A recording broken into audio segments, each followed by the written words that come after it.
Oh, yes, and before anybody picks on me, I know this is made to go in the hot shoe of a camera, but since I just got done making a video reviewing the Rode Video Micro, which I'm also going to use with my GoPro Hero 5, once I get the microphone adapter to the USB-C to a microphone adapter, I will be using that as a vlogging camera with my Rode Hero 5, with my Hero 5 GoPro, and also with my Fuji X-T2. So that's the reason why I'm hand-holding this microphone now, which it's not meant to be used for that.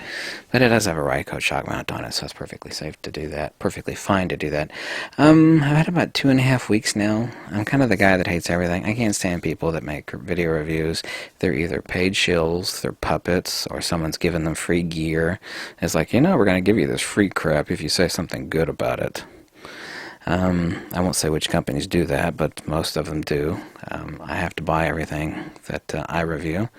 After about 2.5 weeks of use of the Hero 5 GoPro, which has a touch screen, by the way, and voice commands, incredibly impressed. I actually have a 3-axis gimbal stabilizer for this, but I don't want to turn it on and hold the microphone at the same time. It's too much of a pain in the butt. This is the 3-way, which actually has a built-in tripod, which screws out of the base of this and actually extends out as a selfie stick. The interface with iOS device, with my iPhone, is perfectly simple, straightforward, flawless. I've had absolutely no issues with it. The new Hero 5 does not require a waterproof housing. It does have a touch LCD screen display. It has like 18 different voice commands, which is incredible. I found out that the Hero 5 actually has a hidden voice command, and they tell you that what the voice command to leave a bookmark is that's sick, which is true, but there's a hidden voice command once you turn voice commands on, which I don't have it turned on right now, and it will leave a bookmark if you say, oh shit. So the GoPro Hero 5, and you can Google this if you don't believe me, the hidden voice command in one of the hidden voices, there might be another one, is if you're recording a video and your GoPro Hero hears you say, oh shit, it will leave a bookmark. It will leave a bookmark on your video as like a point of interest.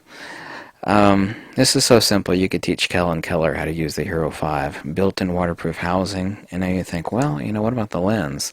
Well, actually, all you have to do is yank off this little sucker and turn it counterclockwise, and you can put a replacement lens. It's actually not the actual camera lens. It's actually the protective glass anti-reflective coating filter. It's basically a filter, if you will, that actually sits over top of the lens. You're actually never touching or scratching the lens.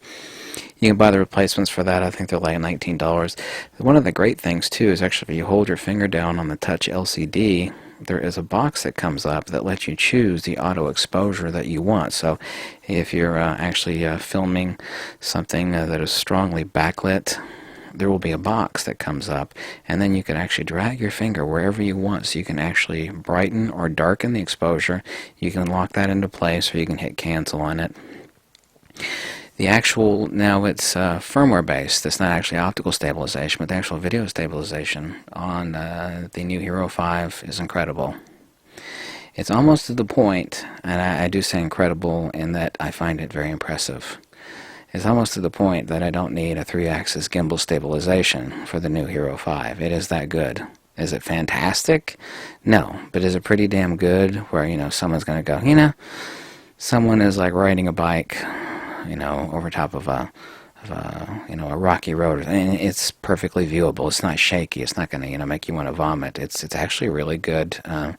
Now, the only downside, and that's to be expected, I readjust the microphone in my hands, is that battery power is not so hot. Replacement batteries are only $19.95, but it does suck batteries pretty quick. Yes, it does indeed. So easy to use. Love the touch screen. The microphones, there's actually 3 microphones, one on the top, one over here on the side, and one over here on the bottom left, are really damn sensitive. Like, impressively sensitive. Impressive. It's like, you know, you can hear a mosquito fart at 10 yards with the microphones on the new Hero 5. Awesome.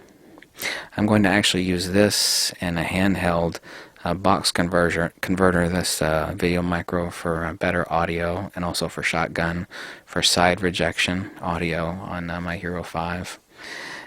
Takes micro SD cards, you already knew that of course. The touch screen, the fact that it doesn't require waterproof housing, the unit itself is waterproof housing to 10 meters or 33 feet. Amazing. This will be my new go-to camera for filming things that I'm actually showing you in my hands, things that I'm building.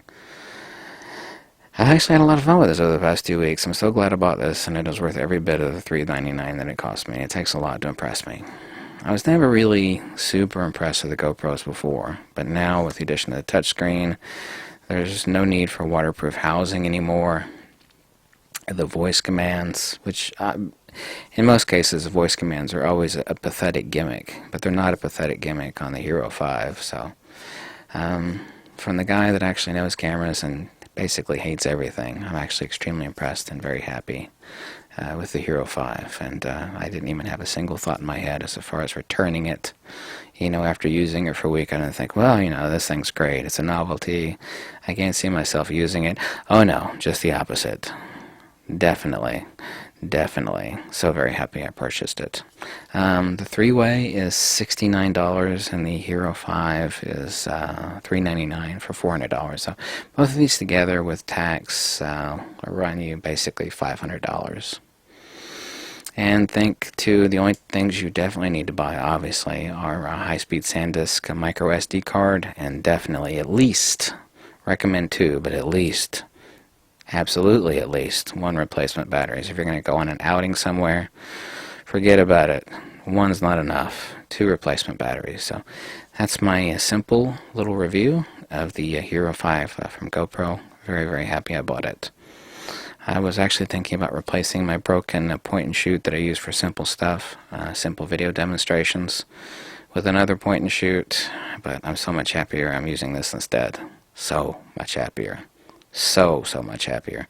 Because, you know, eventually I have to set the friggin' point and shoot up in a little tripod or a little Joby or something, and that's a pain in the crotch. You know, with this, it's just so simple. I can stick it down my shirt and point it down at whatever it is that I'm showing you how to build with my hands. So much faster, so much easier. Thanks to GoPro for making the Hero 5. Okay? And for any of the video reviews, I look at the negative reviews too. I watched every negative video review of the Hero 5. And let me be blunt, every single one of them was bullshit. You know, if someone had some sort of valid bitch about the Hero 5, was like, here's why the Hero 5 sucks. Boom, boom, boom. That would have been valid. But everything that I could actually find negative on the Hero 5 was some douche with a wet diaper that was pissing and moaning about something that was purely subjective. They were not like objectives, like this is why, this is the hardcore objective reason why the GoPro Hero 5 sucks and I don't like it. No, everything, you know, I looked at the top 20 videos of why the Hero 5 sucked by other YouTubers, and I swear, there was not any objective criteria posted in them. It was all a bunch of subjective douchebaggery by people with wet diapers, so that tells you a lot, doesn't it?